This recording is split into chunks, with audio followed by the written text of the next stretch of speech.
हम आप अगर मान लीजिए 20 सालों से 50 सालों से और 25 सालों से अगर यहाँ परमार्थ में आकर के बैठे हैं, तो हम इस बात को सोच नहीं रहे हैं कि जब हम परमार्थ में आए थे, नामदान लिया था, उस समय हमारी मनोवृत्ति क्या थी, उस समय हमारे कर्म क्या थे, उस समय हमारी विचार धारणा क्या थी, उस समय हमारा व्यवहार क्या था, उस समय हमारा खान पान क्या था। और आज अगर 20 साल हमको संगत में आए हुए हैं, तो आज हमारे अंदर कितना बदलाव हुआ, क्या कभी हमने इसका विचार किया? नहीं किया। विचार कर लिया होता तो दूसरों पर ध्यान देने की आवश्यकता ही नहीं थी। करना प्रेम तो गुरु से है, जब पकड़ना वचन गुरु के है, करना प्रेम गुरु से है, तो तीसरे का क्या काम? ये भूलों को सुधारिए, अभी भी मौका मिल रहा है हमको, अभी भी समय दिया है गुरु महाराज ने अपनी भूलों को, कमियों को और गलतियों को, खामियों को सुधारने का, संवारने का। प्रेम से बोलिए जय गुरुदेव। परम पूज्य स्वामी जी महाराज, इनके चरणों में कोटान कोटि प्रणाम। उपस्थित सभी सत्संगी धर्म प्रेमी माता भाई बहनें एवं इस आवाज़ को सुन रहे सभी नर नारी सज्जन महानुभाव, आप सभी को सादर जय गुरुदेव और होली के अवसर पर ढेर सारी शुभकामनाएं। धर्म प्रेमियों, स्वामी जी महाराज ने कहा है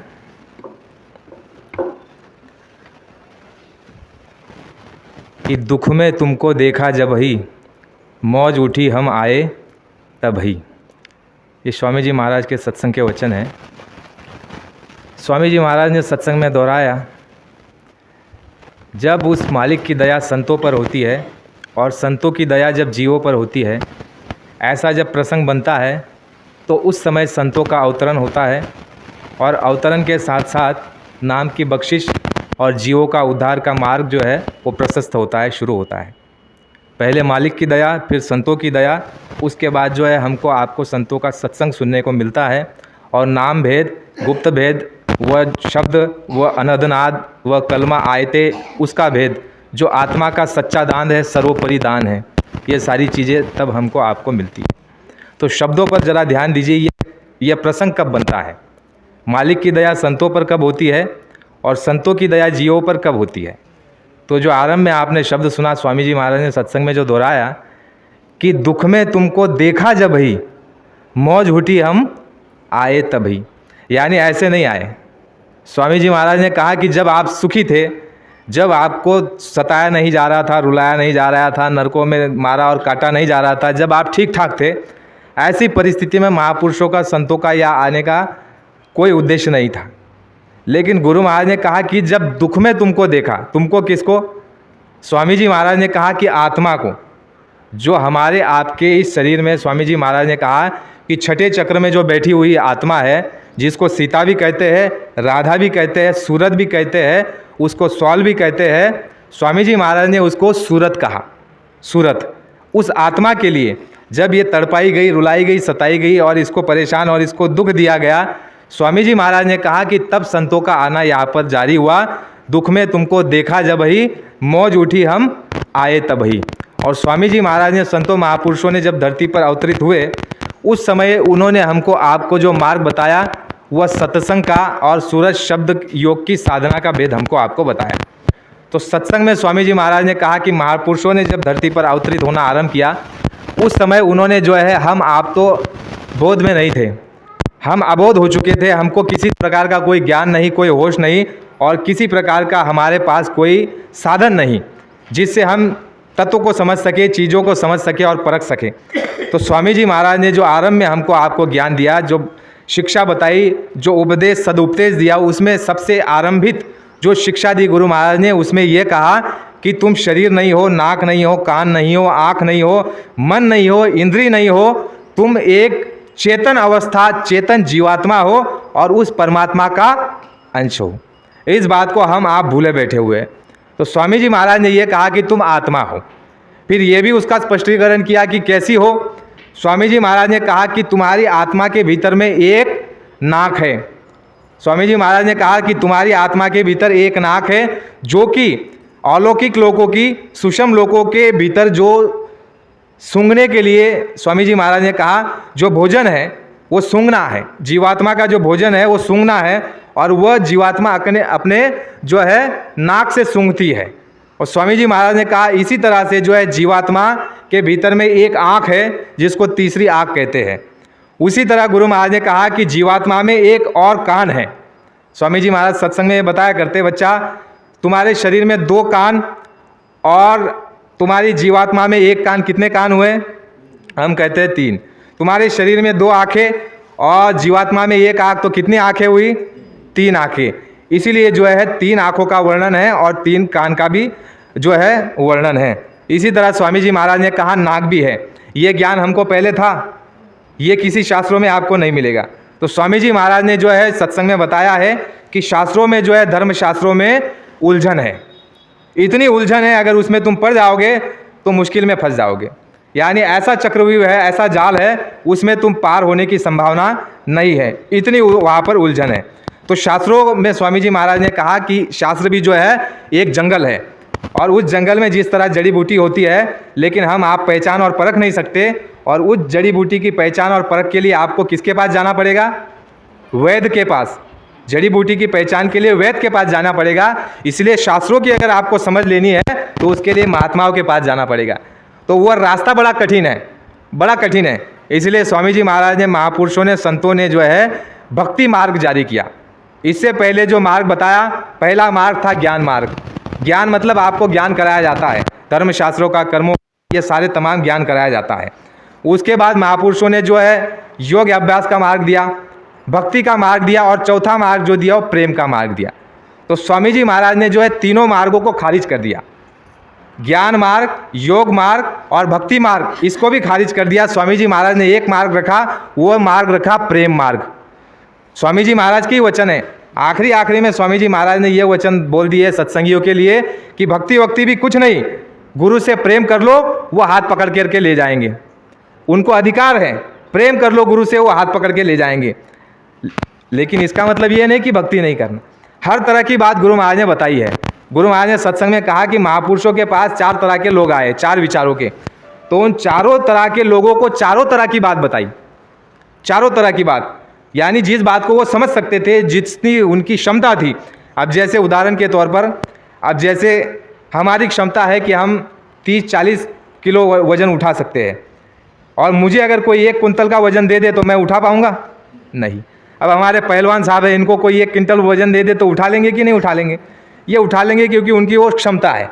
तो ये क्षमता को कौन जानता है? महापुरुष जानता है। वो हमारी क्षमता को जानते हैं कि हमारी झोली कितनी पक्की है कि कच्ची है कि फटी हुई है, इस क्षमता को वो जानते हैं। स्वामी जी महाराज ने कहा कि बच्चा, जब मैं मंच पर बैठ करके सत्संग सुनाता हूँ तो तुम्हारे मन के भीतर क्या चल रहा है वो सब कुछ मैं जान लेता हूँ। मेरे गुरु ने मुझे ऐसी शक्ति दी हुई है, ऐसा आला दिया हुआ है, ऐसी दया की है कि मैं बैठे बैठे जान लेता हूँ कि तुम क्या चाहते हो और क्या तुम्हारी इच्छा है और क्या तुम्हारी समझ है, उस अनुसार मैं बोल देता हूँ। तो स्वामी जी महाराज ने हर तरह की बात बताई। तो इसमें स्वामी जी महाराज ने कहा कि तुम अपनी बात उठा लो, जो तुम्हारी काम की बात है, जो तुम्हारी मतलब की बात है, उसको तुम उठा लो। ये प्रेम की जो बात बताई ये अंतिम है और बहुत सस्ती है, बहुत सस्ती है। स्वामी जी महाराज ने कहा कि इस कलयुग में, घोर कलयुग में, मन, बुद्धि और चित्त की जो अवस्था है बड़ी चलायमान है, और वातावरण ऐसा है कि जिसमें आप अगर और चीज़ों में अगर अमल करने लग जाओ, चलने लग जाओ तो बहुत देर लग जाएगी। हो सकता है कि वहाँ से जो है गिर भी सको, या हो सकता है कि अपने पद से तुम जो है विचलित भी हो सको। लेकिन प्रेम मार्ग इतना सस्ता मार्ग गुरु महाराज ने बता दिया। और प्रेम भी कितना, गुरु महाराज ने कहा कि जितना अपनी एक माँ को अपने बच्चे से होता है, बस उतना ही प्रेम, इससे ज़्यादा प्रेम नहीं। स्वामी जी महाराज ने कहा कि माँ को जो बच्चे से प्रेम होता है, उतना ही अगर तुम प्रेम अपने सदगुरु से और गुरु से कर लो तो तुम्हारा काम बन जाए। लेकिन स्वामी जी महाराज ने कहा कि तुमने इतना भी प्रेम नहीं किया। और गुरु महाराज सत्संग में कहते हैं, बच्चा मेरा प्रेम तुमसे बहुत है, मैं तुमको बहुत मानता हूँ। जितने तुम्हारे माँ बाप तुमसे प्रेम नहीं करते, उससे मैं 1 लाख गुना तुमसे प्रेम करता हूँ। और बच्चा बदले में मुझे तुमसे प्रेम चाहिए। मैं किसी चीज़ का भूखा नहीं हो, मुझे कोई संसार की दौलत से खरीदा नहीं जा सकता। अगर खरीदना चाहो तो खरीद लो, मैं प्रेम से बिकता हूँ, मैं प्रेम से बिकता हूँ। तो प्रेम स्वामी जी महाराज ने कहा सर्वोपरि है। और प्रेम जब तुम कर लोगे तो हाथ पकड़ करके ले जाएंगे, क्योंकि उस समय पर किसी तरह की कोई बाधा नहीं आएगी। जैसे स्वामी जी महाराज ने सत्संग में कहा था कि बच्चा, हमारे गुरु महाराज जो है गाय को चारा खिलाते थे, तो ये कहते थे कि ये लोग खाओ जलेबी, और उसको चारा खिलाते थे और कहते थे कि जलेबी खाओ। और उसको जब चारा खिलाते उस समय उसको कहते कि तुमको अभी दोबारा यहाँ नहीं आना, ये गाय को कहते। और जिस समय दादा गुरु का यानी 1948 में शरीर गुरु महाराज ने दादा गुरु ने छोड़ा, तो उस समय पर जो है अंतिम यात्रा में लोगों के साथ साथ वो गाय भी साथ चली, और उसने जो है दाह संस्कार के समय वहाँ खड़ी रही, और वो भी रोती रहती, लोग भी रोते रहते और गाय भी रोती रहती। और वहाँ से लौट करके जब आई तो नदी में बैठ करके उसने शुद्धि भी की अपने शरीर की, और जब लौट करके घर गई उसके बाद से उसने घास खाना बंद कर दिया, भोजन का त्याग कर दिया, और इसी तरह कुछ दिनों के अंदर में उसने अपने शरीर को छोड़ दिया। विचार करो, इतना प्रेम उस पशु को अपने गुरु से, महात्मा से। तो गुरु महाराज ये कहते सत्संग में कि बच्चा, उस गाय को दादा गुरु कहते, गुरु महाराज कहते कि तुमको दोबारा नहीं आना। तो इसका मतलब उस गाय का इतना प्रेम दादा गुरु से, और दादा गुरु का इतना प्रेम उससे कि 84 के जीव को हाथ पकड़ करके जो है पार कर दिया। और सिद्धांत तो ये कहता है कि मनुष्य शरीर से रास्ता गया है, जैसे हमारे मास्टर साहब ने कहा कि मनुष्य शरीर से रास्ता गया है। ये बात सही है, शास्त्रों में भी वर्णित है, ये 16 आने सत्य है, लेकिन महापुरुषों के लिए कोई बंधन नहीं है। सर्वसम्मत उन्हीं को कहते हैं जिनके ऊपर किसी का जो है अधिकार नहीं है। वह केवल संसार में अगर कोई है तो वो केवल आपके हमारे गुरु महाराज और संत सदगुरु ही वो औदा और शक्ति और ताकत लेकर के धरती पर आते हैं, कि उनके ऊपर कोई नहीं। इसीलिए गुरु महाराज ने कहा कि तुम प्रेम के बंधन में बंधे रहो, प्रेम की डोरी से बंधे रहो, और प्रेम अगर तुम सदगुरु से कर लोगे तो वो तुमको पार कर देंगे। और प्रेम कैसा? जैसे माँ को बच्चे से, केवल इतना। गुरु महाराज ने कहा जैसे माँ का अगर बच्चा मर जाए तो कितनी रोती है, खाना पीना छोड़ देती है, कुछ भी बाता नहीं है, और वो रोती रहती है। इसलिए शास्त्रों में ये वर्णित है, महापुरुषों की वाणी है कि जैसा प्रेम पुत्र से वैसा गुरु से होय, जैसा प्रेम पुत्र से वैसा गुरु से होय, और चढ़ चढ़े वैकुंठ बाह न पकड़े कोई। अगर तुमने गुरु से प्रेम कर लिया सच्चे मायने में, गुरु महाराज ने कहा कि प्रेम दिखावे का नहीं होना चाहिए, प्रेम सच्चा होना चाहिए। जैसे भक्ति भी सच्ची होती है और प्रेम भी सच्चा होना चाहिए, और भक्ति भी सच्ची होनी चाहिए। और जो सच्ची चीज़ होती है वह जबान पे नहीं आती, वो वर्णन में नहीं आती, ना उसको वर्णन करना चाहता है जीव। सत्संगी कभी उसको बयान करना नहीं चाहेगा, वर्णन करना नहीं चाहेगा, क्योंकि वो व्यवहार जो है केवल उसके गुरु का और उसका है। महापुरुषों ने कहा कि जैसे एक स्त्री और एक पुरुष का जो संबंध और जो सुख होता है वह गुप्त होता है, वो कभी वर्णन नहीं करेगा, ना पुरुष वर्णन करेगी ना स्त्री वर्णन करेगी, वह सुख केवल उन तक ही सीमित रहेगा, मर्यादित। इसी तरह गुरु और शिष्य की जो सुख और जो उनका प्रेम, जो उनका व्यवहार, वो गुप्त रहेगा, वो उन तक ही रहेगा। आप संसार को वो मत दिखाओ, वो मत बताओ, और जो दिखाता है वो दिखावा करता है। गुरु महाराज ने कहा कि आप भक्त दिखना चाहते हो, बनना नहीं चाहते हो। तो स्वामी जी महाराज ने यह कहा कि यह दिखावे का मार्ग नहीं है, यह करनी का मार्ग है, करने वाला मार्ग है। जो करनी करेगा वही पाएगा। तो महापुरुषों ने कहा कि दिखावा नहीं करना चाहिए, असल में करना चाहिए। और इसके लिए और एक बात जोड़ दी कि अगर असल नहीं कर सकते हो तो स्वामी जी महाराज ने कहा कि दिखावे का भी करो, कहा कि दिखावे का भी करो। अगर नकल करोगे तो नकल में भी असल हो जाएगी। यानी देखो, ये महात्माओं का तरीका होता है, ये अंदाज होता है। जैसे हमारे तारधारी साहब ने बताया, क्या बताया? संत महात्माओं के लिए कोई नियम नहीं है। ये जो कहते हैं ना, कई लोग शास्त्रार्थ करते हैं और आपस में मतभेद और चर्चा करते हैं कि संत मत ये सिखाता है, संत मत में ये बातें हैं, इस तरह की बात बताइए, और ये है वो है। लेकिन महापुरुषों की जो बात है बड़ी निराली है। गुरु महाराज ने जो उदाहरण पेश किए, जो नीति, जो रीति, जो तरीका, जो उपाय और जो रास्ता बताया, बिल्कुल विलक्षण और बिल्कुल मतलब जो बुद्धि से परे है। ऐसे ऐसे विचार और ऐसे ऐसे मार्ग, यानी कहने का अर्थ क्या है? देने वाले वो है, सब कुछ उनके हाथ है। अगर आपने उनको खुश कर लिया, प्रेम कर लिया और खुश कर लिया, तो फिर आपके लिए कोई नियम और बंधन नहीं है। लेकिन अगर उनको खुश नहीं किया और उनसे प्रेम नहीं किया, तो स्वामी जी महाराज ने कहा कि फिर कठिनाई है।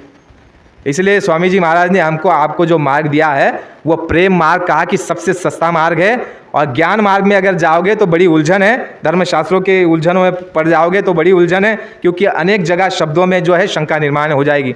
स्वामी जी महाराज ने कहा कि धर्मशास्त्र संस्कृत में लिखे गए हैं, देवनागरी में लिखे गए हैं, अवधी में लिखे गए हैं, खड़ी बोली भाषा में लिखे गए हैं, और आप और हम तो ठीक तरह से हिंदी भी नहीं समझ पाते, तो शब्द का अनर्थ हो जाएगा। इसलिए स्वामी जी महाराज ने आसान और सीधी भाषा और सरल शब्दों में हमको आपको समझाया कि तुम जो है अपने सदगुरु के वचनों पर कुर्बान हो जाओ, बस तुम्हारा काम हो जाएगा। तो स्वामी जी महाराज ने जो है हमारे आपके सामने जो शिक्षा दीक्षा रही, केवल एक रही कि सदगुरु से प्रेम कर लो। कहा गया है कि साधना की भी जो बात बताई जाती है ये देखिए, ये क्या है, पूनम का कार्यक्रम और सत्संगियों का कार्यक्रम है। यहाँ इसलिए विशेष संदेश और विशेष बात बताई जाती है, विशेष चीज़ हमारे लिए अभी धर्मशास्त्रों का कोई महत्व नहीं है। कहानी किस्सों में अभी हमको उलझना नहीं है, क्योंकि स्वामी जी महाराज ने कहा कि ये जो तुम्हारा समय है कहानी किस्सों में बर्बाद मत करो। कर ले निज काम जवानी में, इस 2 पल की जिंदगानी में, मेहमान जवानी जाती है फिर लौट कभी ना आती है। ए मूड तू इसे खोना नहीं किस्से और कहानी में। इसको किस्से और कहानी में मत खोना, इसको असल चीज़ में और सार में गहना सार को पकड़ना कि सदगुरु के शब्द क्या है। सिद्धांत छोड़ दीजिए, शास्त्र छोड़ दीजिए, क्योंकि सदगुरु जो शब्द कहते हैं वही शास्त्र है। कहा गया है, महापुरुषों की वाणी है, वह कहते हैं कि सदगुरु से जो प्रेम कर लेता है, प्रीत कर लेता है, उसी का शब्द जो धुन जो है वो पकड़ में और सुनाई देती है। तो हमको आपको यही चीज़ों को पकड़ना है कि सदगुरु के शब्द को पकड़ना है और दूसरा प्रेम को पकड़ना है। तो ये जो होली का जो ये त्यौहार आया हुआ है उसके विषय में गुरु महाराज ने अनेक तरह की बातें बताई है। होली का जो है एक प्रथम जो वाक्य गुरु महाराज ने कहा है कि होलिका का मतलब ये बताया गुरु महाराज ने कि तुमने जो जो कर्म किए हुए हैं इस जन्म में, पिछले जन्म में और आज या कल जो भी कर चुके हो, गुरु महाराज ने कहा इन सारे कर्मों को होली में जला दो, इसको जला दो। एक तरीका है जो आपको रास्ता दिया हुआ है, कौन सा? नाम का। ये नाम का जो रास्ता है, स्वामी जी महाराज ने कहा कि ये योग अग्नि है।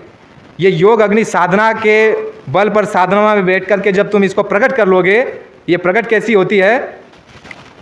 मंथन से प्रकट होती है। जैसे 2 पत्थर है, चकमक पत्थर होता है, चकमक नाम होता है उसका पत्थर का। वो पत्थर दोनों पड़े रहे तो आपस में जो है चिंगारी उत्पन्न नहीं होगी, लेकिन जब दोनों पत्थरों को आपस में आप टकराओगे उस समय पर क्या होगा?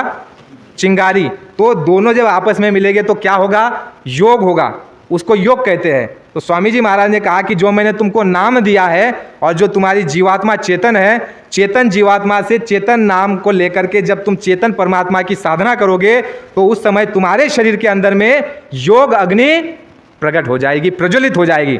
जैसे आप बाहर यज्ञ करते हो तो उस यज्ञ में अग्नि प्रज्वलित करते हो और उसमें जो है आहुति डालते हो और कहते हो स्वाहा स्वाहा, यानी कि स्वाहा यानी भस्म हो जाना।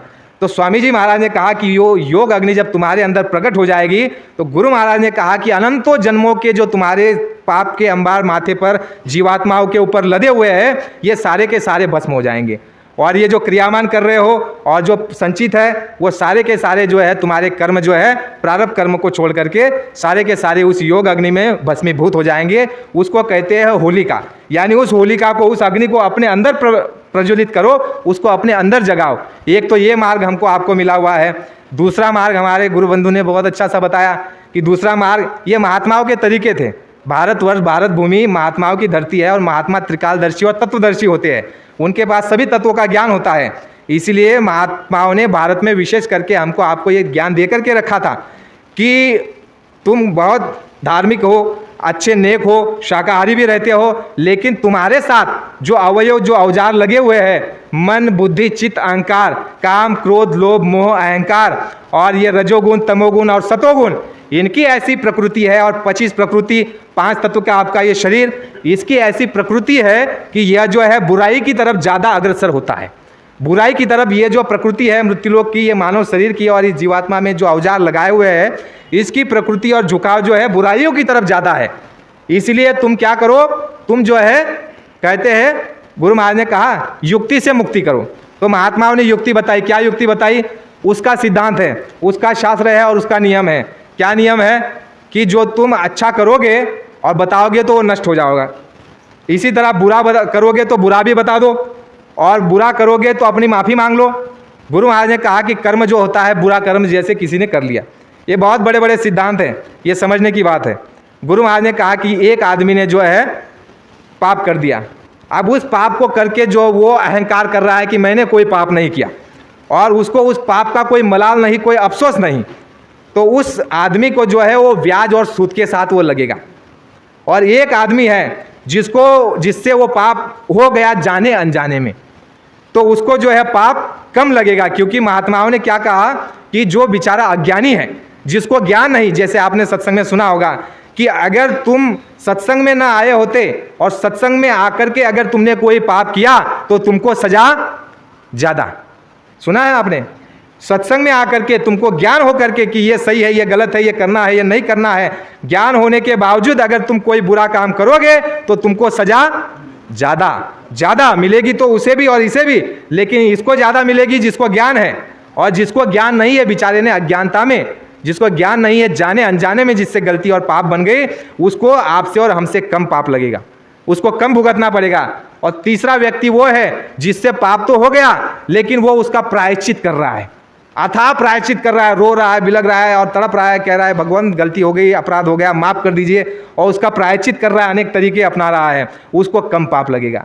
फिर गुरु महाराज ने कहा कि चौथे तरीका का वो आदमी है जो महात्माओं के पास जाकर के अपने गुनाहों की माफ़ी करा ले, इस तरह से माफिया होती है, कम पाप लगते हैं। और पांचवा तरीका वो भी बताया जो अभी अभी गुरु भाई ने बताया, कौन सा, कि साल भर में जो तुमसे हमसे गलतियां हो गई, अपराध हो गई, भूले हो गई, कुकृत्य हो गया, उसके लिए क्या करो, ऐसा मुहूर्त, ऐसा जो उपलक्ष्य, ऐसा जो है समय, ऐसा काल, ऐसी परिस्थिति जब निर्माण होती है जिसको गुरु महाराज ने नेम दिया है कि ये जब होलिका का समय आए, जैसे मथुरा में गुरु भाई ने बहुत अच्छी बात बताई, जब हम जाते थे तो गुरु महाराज यही कहते कि बच्चा कलर लगाने की जरूरत नहीं है, जहाँ खड़े हो वो मिट्टी को उठा लो और उसी मिट्टी को एक दूसरे के जो है माथे पे तिलक कर लो, और पुरुष के गले मिलकर के माफ़ी मांगे हृदय से, माफ़ी तो मांगे जुबान से लेकिन हृदय से भी झुक करके और अफसोस करके कि हाँ मुझसे जो गलती हुई उसके लिए मैं करबद्ध मैं माफ़ी मांगता हूँ, अहंकार से नहीं, ये केवल एक मतलब नियम मान करके नहीं, अंतर्मन से कि हाँ मैं इस गुनाहों की, गलतियों की जो जाने में अनजाने में, चाहे जान करके किया हो चाहे अनजान से हो गया हो, चाहे जिस तरह से भी हुआ हो, मैं उसकी माफ़ी मांगता हूँ, उसको तिलक लगा करके गले मिल लो और तुम्हारी माफ़ी हो जाएगी। छठा तरीका सुनिए, स्वामी जी महाराज ने कहा कि जो दिन भर में तुमसे जो कर्म बन जाता है, शाम को जब तुम ध्यान भजन सुमिरन में बैठने जाओ, उस समय पर दोनों आंखों को बंद करके अपने गुरु को प्रार्थना करो कि है गुरु महाराज, मुझसे आज जो भी कर्म हुए, बुरे भले अच्छे, और इन बुरे कर्मों को जो है, जैसे भी जो कर्म हुए उसको मैं आपके चरणों में अर्पण करता हूँ, मुझे क्षमा कर दीजिए। तो स्वामी जी महाराज ने कहा कि तुमको माफ़ी हो जाएगी, तुम्हारे सर पर वो कर्म नहीं लगेंगे। ये भी तरीका। सातवां तरीका सुनिए, स्वामी जी महाराज ने कहा कि तुमसे कोई गलती, कोई अपराध हो जाए, कोई कृत्य हो जाए और कोई जो पाप बन जाए, तो तुम एक काम करो, अपने भाई बंधु को बता दो कि मुझसे ये गलती हो गई, अपने माता पिता को बता दो, अपने बूढ़े बुजुर्गों को बता दो, अपने गुरुओं को बता दो, अपने इष्ट को बता दो, तो भी तुम्हारी माफ़ी हो जाएगी। आठवां तरीका सुनिए, स्वामी जी महाराज ने कहा कि जब तुमसे बुरा हो जाए, कोई अपराध हो जाए, गुनाह हो जाए, तो संगत में आकर के, संगत के सामने जो है तुम अपने गुनाहों को कबूल कर लो और माफ़ी मांग लो, तो भी तुम्हारी माफ़ी हो जाएगी।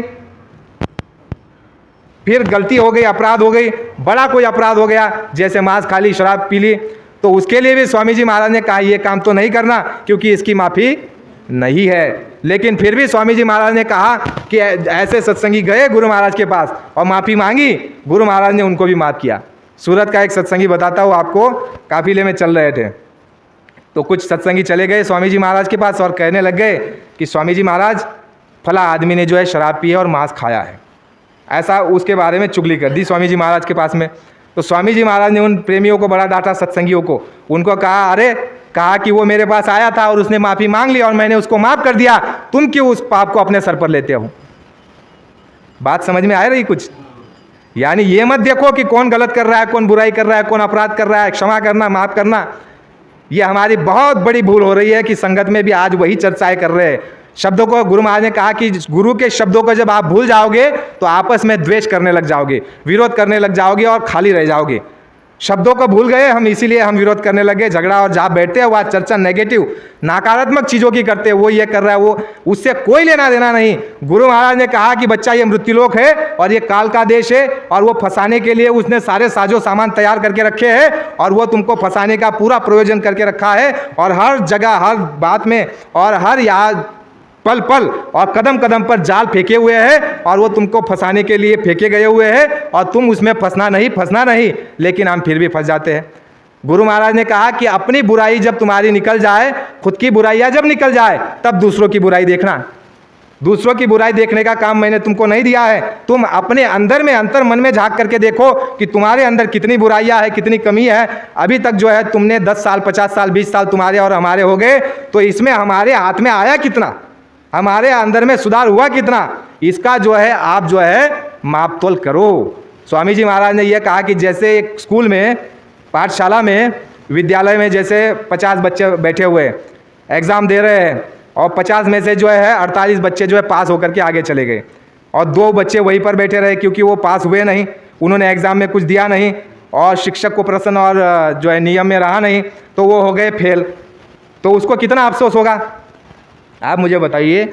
जो 1 साल फेल हो जाता है, आप इन बच्चों को पूछना कभी फेल हो जाने वाले बच्चे को, सुनते हैं कभी कभी सुसाइड कर लेते हैं। ऐसा नहीं करना चाहिए, लेकिन ऐसे भी सुनने को मिलता है, डिप्रेशन में चले जाते हैं, कहते हैं कि अरे 1 साल हमारा ख़राब हो गया, हम फेल हो गए और हमारे साथ वाले आगे चले गए, तो डिप्रेशन में आ जाते हैं, चिंता करने लग जाते हैं। कई बच्चे जो है सुधार करने लग जाते हैं और कई डिप्रेशन में नुकसान भी कर लेते हैं। ये क्यों होता है? क्योंकि उसको अफसोस होने लग जाता है कि मैंने ये साल मेरा व्यर्थ गया। लेकिन आप अगर मान लीजिए 20 सालों से, 50 सालों से और 25 सालों से अगर आप परमार्थ में आकर के बैठे हैं, तो हम इस बात को सोच नहीं रहे हैं कि जब हम परमार्थ में आए थे, नामदान लिया था, उस समय हमारी मनोवृत्ति क्या थी, उस समय हमारे कर्म क्या थे, उस समय हमारी विचारधारणा क्या थी, उस समय हमारा व्यवहार क्या था, उस समय हमारा खान पान क्या था। और आज अगर 20 साल हमको संगत में आए हुए हैं, तो आज हमारे अंदर कितना बदलाव हुआ, क्या कभी हमने इसका विचार किया? नहीं किया। विचार कर लिया होता तो दूसरों पर ध्यान देने की आवश्यकता ही नहीं थी। स्वामी जी महाराज ने कहा कि ये काल और माया का भूल और भ्रम का देश है, या हमेशा बुराइयां रहेगी। जैसे अभी अभी गुरु भाई ने उन्हें बताया, भक्त प्रहलाद का समय, ध्रुव का समय, ये बहुत अच्छा समय था, लेकिन उस समय भी अगर भक्तों को कष्ट हुआ, लोगों को तकलीफ हुई और वाद विवाद रहा, झगड़े रहे, बुराई रही, तो इसका मतलब आज समझ लीजिए आज और हम घोर कलयुग में बैठे हुए हैं। इसलिए बुराई रहेगी, तकलीफें रहेगी, अन्याय रहेगा, धोखा रहेगा, लेकिन वो बोलना, उनके पास खड़े रहना, उनकी चर्चा करना, उसमें अपने श्वासों की पूंजी व्यर्थ करना और उसमें अपने जो है समय को बर्बाद करना, ये कहा कि विवेकशीलता है विवेकशीलता। यहां पर भी अगर आकर के अगर आपको सुनाया जा रहा है तो ये आपके काम में आने वाली चीज है। और यहां पर अगर आकर के अगर ये कहा जाए कि ये बुरा कर रहा, वो बुरा कर रहा, तो इससे आपको क्या लाभ होने वाला है? पकड़ना तो गुरु के वचन है, करना प्रेम तो गुरु से है। जब पकड़ना वचन गुरु के है, करना प्रेम गुरु से है, तो तीसरे का क्या काम? तो प्रेमियों, बात थोड़ी सी कठोरता में बताई गई, लेकिन क्षमा करना, ये भूलों को सुधारिए। अभी भी मौका मिल रहा है हमको, अभी भी समय दिया है गुरु महाराज ने अपनी भूलों को, कमियों को और गलतियों को, खामियों को सुधारने का, संवारने का। तो ये सारा जो तरीका और ये सारा गोरख धंधा महात्माओं का खेल होता है। गुरु महाराज ने जैसे होली का चल रही है, आज रंग पंचमी है, तो स्वामी जी महाराज जो है रंग पंचमी, होली जो है राजस्थान में मनाते थे, जयपुर में कई बार मनाते रहे। तो उस जगह पर एक समय में, एक साल में होली का समय था, उस समय स्वामी जी महाराज रंग डाल रहे थे और इतने खुश मिजाज में थे, इतने प्रसन्नता में थे। स्वामी जी महाराज खुद रंगे हुए थे कपड़े। और उसके बाद देखिए, ये बातों को समझने का प्रयास कीजिए। सद्गुरु, महापुरुष, अवतारी शक्तियाँ, यानी उच्च कोटि की आत्माएं और मालिक जब धरती पर आता है, वह जब इस क्रिया को अपनाता है, रंग डालता है जीवों पर, तो उसका आध्यात्मिक दृष्टिकोण होता है।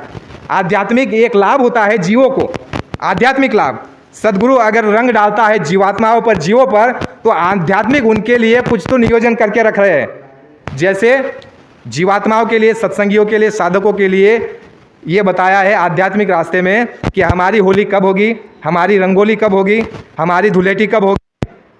ध्यान कीजिए, कबीर साहब का एक दुआ है कि लाली देखन मैं गई, जित देखूं तित लाल, और लाली मेरे याल की, मैं भी हो गई लालम लाल। यानी जब अंतर मन से, अंतर साधना से आप जब इस शरीर को खाली करोगे, 9 द्वार को छोड़ करके 10वें द्वार से जब इस आप पिंड के शरीर को छोड़ दोगे, जब आप जो है वहाँ पर सूक्ष्म लोकों में जब सफ़र करने लग जाओगे और दूसरे नाम का लोक जब आपके पास आएगा, आप जब वहाँ जाओगे, तो स्वामी जी महाराज ने कहा कि वहाँ का रंग जो है वो आपको बताया हुआ है कैसा है। और जब आप उस लोक में प्रवेश करोगे तो आपकी जीवात्माओं के ऊपर रंग लग जाएगा, जीवात्मा के ऊपर रंग लग जाएगा। कौन सा रंग लगेगा? जो गुरु महाराज ने दूसरा नाम और दूसरा जो है रंग बताया है, वह रंग तुम्हारे हमारे ऊपर लग जाएगा। तो उस समय हमारी क्या हो जाएगी? धुलेटी हो जाएगी, रंगोली हो जाएगी। तो ये आध्यात्मिक दृष्टिकोण। और सद्गुरु जब बाहरी रूप से, शरीर रूप से जो है परमात्मा नर तन धारण करके आया है, वो अगर रंग लगा रहा है, तो आध्यात्मिक उन्नति के लिए वो जीवात्माओं को उससे लाभ हो रहा है। तो स्वामी जी महाराज जयपुर में होली में रंग डाल रहे थे, तो बहुत प्रसन्न थे, प्रसन्न मुद्रा में। तो स्वामी जी महाराज कई बार पेड़ पर भी चढ़ जाते, और पेड़ पर चढ़ करके जो है वहाँ पर बाजा भी बजाने लग जाते। बहुत प्रसन्न मुद्रा में, जयपुर की घटना है। और पेड़ पर चढ़ करके स्वामी जी महाराज ने उस जयपुर में एक वचन कहा कि बच्चा, डमरू बजाते थे उस जगह पर, और ये कहा प्रेमियों को कि महात्मा जब सीधा डमरू बजाते हैं तो भीड़ आनी शुरू हो जाती है, और जब उल्टा डमरू बजाने लग जाते हैं तो भीड़ छट जाती, दूर हो जाती है। स्वामी जी महाराज सत्संग में एक और अन्य तरीके से बताते थे कि दो महात्मा एक गांव में गए, और दो महात्मा एक गांव में गए तो वहाँ पर जो है रोटी मांग करके खा करके एक जगह रहते थे। तो कुछ लोग आए और उन्होंने जो है कुछ उनको धर्म कर्म की बात पूछी, तो उन्होंने उसको बता दिया। तो उसका जब लाभ होने लग गया तो लोग सुन करके आ गए कि भाई इसको बहुत लाभ हुआ, इसने कुछ इच्छा मांगी तो इसकी पूरी हो गई, तो चलो अपनी भी हो जाएगी। तो बहुत भीड़ आकर के जो है महात्माओं के दर्शन के लिए जाने लगी। तो महात्माओं ने दूर से देख लिया कि भीड़ आ रही है, और ये सब लोभी है। ये क्या है? ये सब लोभी है। इनको धर्म कर्म आत्मा परमात्मा से कुछ लेना देना नहीं है। महात्मा हमारे अंतर मन की बात जानते हैं, दूर से ही जान गए। तो उन्होंने क्या किया, जैसे वो दरवाजे के पास आ गई भीड़ कि महात्मा जी से जो है बड़े ऊंचे महात्मा है, बड़े तत्वदर्शी और बड़े जो है तपस्वी महात्मा है, कुछ लाभ हो जाएगा, इस आशा से लेकर के वो आए। तो महात्मा जान गए। तो आपस में उन्होंने क्या किया, दोनों आपस में लड़ने लग गए आपस में, और ये कहने लगे कि आज जो है भिक्षा मांगने तू जाएगा। दूसरा महात्मा कहता अरे आज तो भिक्षा मांगने तू जाएगा, और दोनों एक दूसरे को जो है झगड़ा करने लगे, मार करने लग गए। अब वो लोग बाहर से देख रहे हैं और सोच रहे हैं कि भाई ये महात्मा जो है लोगों को कहते हैं कि भाई झगड़ा मत करो, हिंसा मत करो, और ये खुद झगड़ा और हिंसा कर रहे हैं, तो ये कैसे महात्मा? तो उनको क्या हो गया, शंका हो गई महात्मा पर। यानी उनके खेल में वो क्या हुए, फंस गए। खेल में जो है वो आ गए, फंस गए, और वो वहाँ से जो है खाली के खाली लौट गए। और फिर महात्मा जो ठड़ाके लगा करके हंसने लग गए कि देखो ये लोभी लालची थे। अगर सच्चे होते तो हमारी ये स्थिति देख करके भी समझते कि भाई कुछ तो लीला और कुछ तो खेल और कुछ तो कारण रहा होगा जिसकी वजह से ये दृश्य देखना पड़ रहा है, लेकिन ये सारे लोभी थे और सारे यहाँ से भाग करके चले गए। तो महात्माओं का खेल होता है। गुरु महाराज का खेल चल रहा है, आज नहीं, 2012 में नहीं। गुरु महाराज जो है 1952 से ये खेल कर रहे हैं। खेल कैसा कि आपको और हमको जीवात्मा कैसे यहाँ से पार हो, कैसे हमारी आपकी जीवात्मा का उद्धार हो, कैसे हमारा आपका जीवन सार्थक हो, कैसे सफल हो।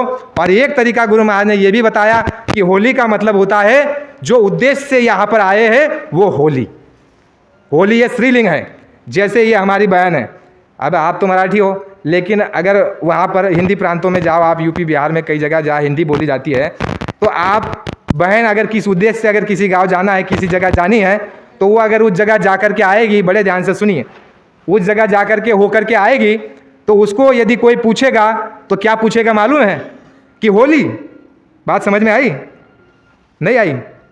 उस बहन जिस उद्देश्य के लिए कही गई है और उस उद्देश्य को पूरा करके आ गई, तो दूसरा आदमी अगर जानना चाहे कि वो उद्देश्य पूरा हो गया तो वो क्या शब्द का इस्तेमाल वहाँ करता है मालूम है कि होली।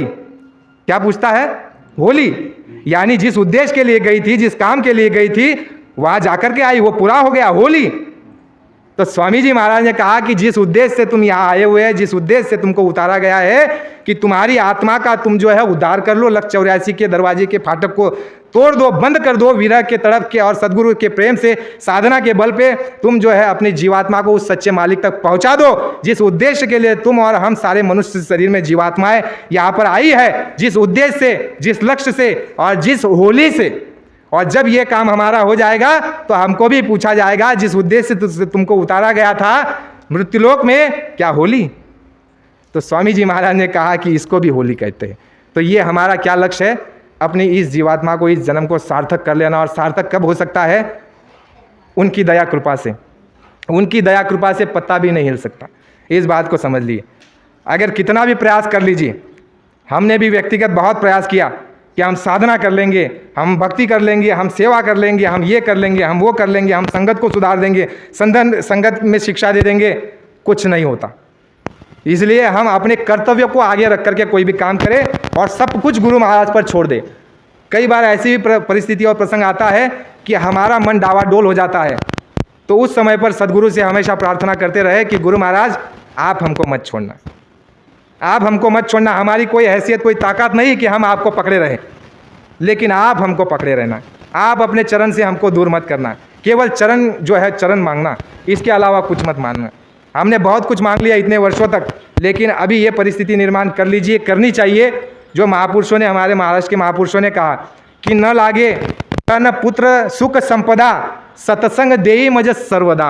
सत्संग मांगो, मांगना है तो क्या मांगना? गुरु महाराज ने कहा कि सत्संग मांगो, गुरु से प्रेम मांगो, गुरु को मांगो, गुरु के चरण मांगो, उस मालिक को मांगो अगर मांगना है तो जो चीज़ हमने मांगा आज भी मांगते ही रहे। इसलिए हमारी इच्छा पूरी हुई नहीं है। तृष्णा है, मृग तृष्णा है। जैसे मृग जो है सुगंध जहाँ से दौड़ती है लेकिन उसको वो सुगंध मिलती नहीं है, होती पास में ही है, मृग तृष्णा इसको कहते हैं। तो हमारी इच्छाएं अभी तक पूर्ण नहीं हुई। 20 वर्षों से हम मथुरा में जाते आते रहे, गुरु महाराज को प्रार्थना करते रहे, हर चीज़ की 2 चीज़ें पूरी हो गई तो 8-10 चीज़ें खड़ी कर दी, तो हमारी इच्छाएं समाप्त नहीं हुई। तो अभी मांगने का तरीका थोड़ा बदल लीजिए। और स्वामी जी महाराज ने कहा कि आपको और हमको केवल सदगुरु से प्रेम, यह सस्ता मार्ग है, कठिन मार्ग नहीं है। और आज का पर्व होली का है और रंग लगाने का है, इसलिए हमारे गुरु भाई जी ने 2 तरीका बताया। गुरु ने तरीका वो हमारे लिए नियम बना करके रखा है। और प्रेमी ये कहता है, उसका भाव ये कहता है, सदगुरु से वो ये प्रार्थना करता है कि उसकी जो चुनरिया रंग दे। तो हमारी चुनरिया कौन सी? एक अंतकरण, शरीर नहीं। सदगुरु से ये प्रार्थना करो कि हमारे अंतकरण को रंग दीजिए और ऐसा पक्का रंग लगा दीजिए कि कितने भी रंग लगाने की कोशिश करे संसार, लेकिन उनका रंग नहीं चढ़े हम पर, केवल आपका ही रंग चढ़ना चाहिए। ऐसा रंग इस अंतकरण पर लगा दीजिए और ऐसा रंग उस जीवात्मा पर लगा दीजिए कि दूसरे किसी का रंग न लगे। तो ये प्रार्थना हमको आपको सदगुरु से करनी चाहिए। पर यानी सभी अवसरों का, तिथि का और एक समय होता है और उस समय से हमको आपको लाभ लेना चाहिए। इसलिए हम ये क्रिया को भी कर लेंगे। यहाँ पर मिट्टी जो है गुरु महाराज के जहाँ चरण पड़े हो, जहाँ गुरु महाराज का मंच लगा था, उस जगह से मिट्टी आप उठा लेना और हमारी बहनों को जो है लगा देगी तिलक, माफ़ी मांग लेगी। ऐसा नहीं कि आपने इतने से ही माफ़ी मांगा तो इतने से ही आपने जो व्यवहार किया उसकी माफ़ी मिलेगी, नहीं, अनंतों से मिल जाएगी। ये एक प्रक्रिया बता दी। जैसे यज्ञ होता है आपका, तो यज्ञ में क्या कहा जाता है? हर तरह की नदियों का आह्वान किया जाता है और उन नदियों का मंत्र द्वारा जो है वहाँ पर उसको बुलाया जाता है, नदियों के जल को मंत्रों द्वारा, और वो मंत्रों द्वारा वहाँ आ जाता है। क्योंकि आप इतने नदियों का जल ला नहीं सकते उस समय पर यज्ञों में, तो मंत्रों द्वारा उस नदियों के यज्ञ जो जलों को ला करके मंत्रों द्वारा वहाँ पर उसको किया जाता है। तो इसी तरह महात्माओं ने ये तरीका रखा कि भाई जो तुम्हारे सामने है, जिस भूमि पर तुम हो, उनसे मांग लो तो तुम्हारी जो है माफ़ी हो जाए। और आइंदा से, अगली बार से ये नहीं कि गलतियां करते ही रहे, सुधार करते रहना है। अंतिम क्षण तक, अंतिम श्वास तक हमको आपको सुधार करना है और अंतिम श्वास तक हमको आपको ध्यान भजन सुमिरन करना है। क्योंकि गुरु महाराज ने कहा कि जो पूरे हो जाते हैं वो भी ध्यान भजन करते हैं। वो बात अलग है कि उनके ध्यान भजन की पूंजी में से वो उनको दे देते हैं जो उनके आदेश पर चलते हैं। जो उनके आदेश पर चलते हैं उनकी जो कमाई जो अलग से होती है, उस कमाई में से उनको खुशी खुशी बाखुशी दे देते हैं कि ले लो, क्योंकि उनको उन्होंने प्रसन्न कर लिया वचन पर चल करके। तो स्वामी जी महाराज ने कहा जब महापुरुष अंतिम श्वास तक ध्यान भजन सुमिरन करते हैं तो आपको और हमको भी करना पड़ेगा और करना ही है। कोई अगर 1 घंटा करता है तो 1.25 घंटा 1.5 घंटा करे, निवेदन है। और कोई अगर नहीं करता है तो ध्यान भजन सुमिरन शुरू कर दे। गुरु महाराज ने कहा कि तुम अगर ध्यान भजन सुमिरन नहीं करोगे तो आने वाले वक्त में मैं जवाब दे दूंगा, मैं कुछ नहीं कर सकता। स्पष्ट शब्दों में गुरु महाराज ने कह दिया है। और अन्य जगह ये भी कहा हुआ है, वो पुराने समय की बात, ये समय समय पर वचन होते हैं। पुराने समय में गुरु महाराज ने यह कहा कि अगर कुछ ना कर सको तो संगत में पड़े रहो। ये पुराने समय की बात है, जब आरंभ में भीड़ आती थी और समय था हमारे पास बहुत सारा कि कुछ ना कर सको तो संगत में पड़े रहो। और संगत में पड़े रहोगे तो शीतलता रहेगी। शीतलता कैसी? जैसी नदी में पत्थर पड़ा रहता है, उसको जब छुओगे तो ठंडक मालूम पड़ेगी। और नदी के बाहर धूप में जो पत्थर पड़ा रहेगा उसको छुएगे तो क्या होगा? गर्मी लगेगी। तो उस पत्थर की तरह नहीं रहो, तुम उस पत्थर की तरह रहो जो शीतलता प्रदान करे। तुम सत्संग में पड़े रहना। नहीं कुछ कर सकते तो फिर थोड़े दिन बाद समय जब खराब आने लग गया, विकट परिस्थितियां आने लग गई और हमारे कर्म और बुरे होते चले गए, फिर गुरु महाराज ने कहा कि तुम जो है ध्यान भजन सुमिरन अगर 1 घंटा ठीक से नहीं कर सकते हो तो कहीं सफ़र में हो तो 5 मिनट ध्यान में बैठ जाओ, और एकांत में हो तो 10 मिनट भजन पे बैठ जाओ। लेट करके कर लो, बैठ करके कर लो, सो करके कर लो, सफ़र में जा रहे हो कर लो, खेती में काम कर रहे हो तो अगर समय मिल जाए। जैसे कि हमारे भिका साहब थे, भिका साहब महात्मा हो गए, वो खेती का काम करते थे। यहाँ पर भी कुछ भाई खेती का काम करते हैं। तो खेती का काम करते थे, बैल का हल चलाते थे, और जब बैल खड़े हो जाते थे पेशाब के लिए, खड़े होते हैं ना पेशाब के लिए, उतने ही देर में भिका साहब भजन में बैठ जाते और उतने ही देर में उनकी लिंक लग जाती। उस मालिक के दरबार में हाजिरी लग जाती और वो ध्यान भजन की पूंजी भी इकट्ठा हो जाती। तो स्वामी जी महाराज ने कहा किसी समय को बर्बाद मत करो, हर एक पल, हर एक क्षण को, हर एक श्वास को तुम अपने काम में ले लो। और वो काम कौन सा है? तुम अपना काम करो, पराए काम नहीं फंसना, काम अपना करो भाई, पराए काम नहीं करना, धाम अपने चलो भाई, पराए धाम नहीं रहना। तो स्वामी जी महाराज ने हमको हर तरीके से समझाया। थोड़े दिन बाद कहा कि बच्चा कि हर तरीके से तुम कर सकते हो, एक साथ नहीं कर सकते हो, तो थोड़े थोड़े समय में कुल मिलाकर 1 घंटा 2 घंटा हो जाए वो भी मान्य हो जाएगा। अगर सो करके करना चाहो तो भी मान्य हो जाएगा, और अगर टट्टी में बैठ करके कर लो वो भी मान्य हो जाएगा। और फिर भी नहीं कर सकते हो तो चुल्लू भर पानी लेकर के डूब मरो। फिर ये अभी आखिरी में कह दिया, जैसे बुरा समय आता गया कि अगर तुम ध्यान भजन नहीं करोगे तो आने वाली आफत सीधी तुम पर गिरेगी। फिर उस समय मैं जवाब दे दूंगा, मैं कुछ नहीं कर सकता। भजन करते रहोगे तो हर मुसीबत, तकलीफ, परेशानी और आफतों से बचे रहोगे। आफत आने वाली है, सबके ऊपर गिरने वाली है, सबकी दाढ़ी में आग लगने वाली है। जब तुम्हारी दाढ़ी में आग लगेगी तो तुम किसकी बुझाओगे?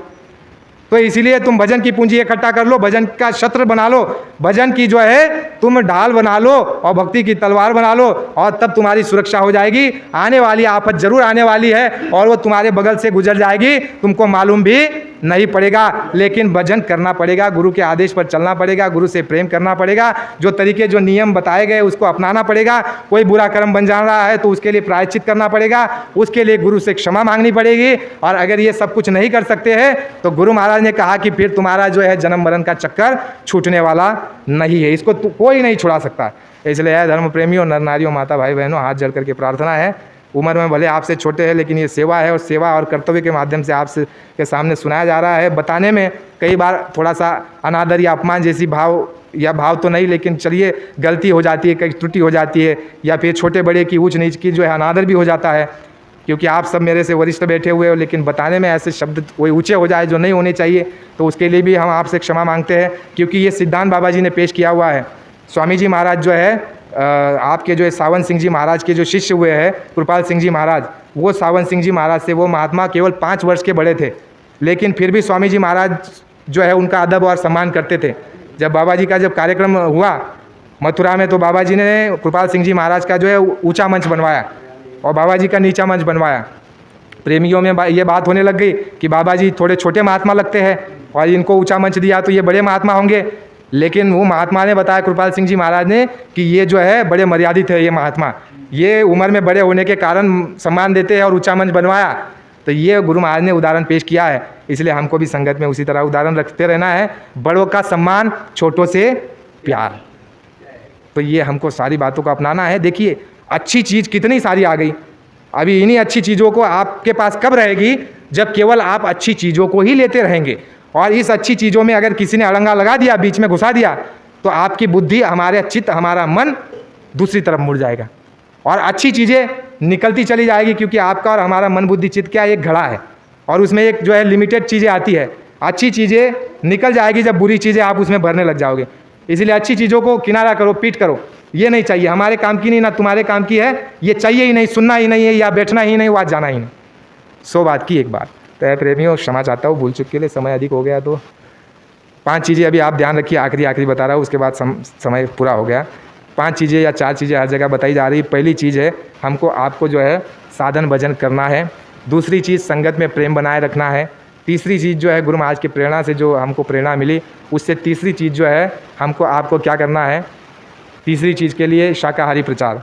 चौथी चीज़ है बाबा जय गुरुदेव जी आएंगे, चौथा यज्ञ रचाएंगे। कोई कुछ भी कहे, उनका वो मार्ग, उनका वो विचार, उनके लिए कोई बात नहीं, लेकिन अपनी बात, गुरु की बात, ये 4 चीज़। और 5वीं चीज़ है कि हम बंदे किसके हैं? बाबा जय गुरुदेव जी के। मरते दम तक ये बोलना है, क्योंकि अभी अभी सत्संगियों ने क्या बताया, भक्तों को मारने का, सताने का कितना प्रयास हुआ, लेकिन भक्तों को सताया, तकलीफ थोड़ी हुई, लेकिन उनको कोई मार सका? उनके अस्तित्व को कोई मिटा सका? नहीं मिटा सका। इसलिए आप भक्त हो और आप गुरु के प्यारे हो और कहोगे आखिरी दम तक कि हम बंदे तो गुरु के ही है, तो आपका कोई बाल बाका नहीं कर सकता। इसलिए प्रेमियों, ये पर्व जो है गुरु का और शिष्य का भी है, भक्त का और इष्ट का भी है, होली का। क्योंकि भक्त प्रहलाद ये भक्त है और हिरण्यकश्यप जो है वो पिता, वो उनको तकलीफ देने वाले वो कौन है? ये संसार है। और जो नरसिंह अवतार हुए वो कौन है? हमारे सदगुरु, हमारे इष्ट है। वो तो हिंसा नहीं करते, वो दयालु है, लेकिन समझाने के तरीके के लिए कि वो हमारे प्रभु है और वो प्रभु हमारे गुरु कभी भक्तों के कष्ट को बर्दाश्त नहीं कर सकते। ये बात आप समझ लीजिए। गुरु जो है अपने शिष्यों के आंसू बर्दाश्त नहीं करता। उसके लिए वो सब कुछ कर सकता है, उसके नियम को भी वो भंग कर सकता है, उसके समय को भी वो तोड़ सकता है जो उसने समय रखा हुआ है। गुरु के शिष्य के आंसू को बर्दाश्त नहीं कर सकता है। इसलिए आपको डरने की जरूरत नहीं है, आपके और हमारे सर पर उनका हाथ है। इसलिए सच बोलने में हमको आपको पीछे नहीं हटना है और अच्छे कामों को करते रहना है। जय गुरुदेव। प्रेम से बोलिए जय गुरुदेव। नाम किसका? प्रभु का पावन और प्यारा नाम। जय गुरुदेव।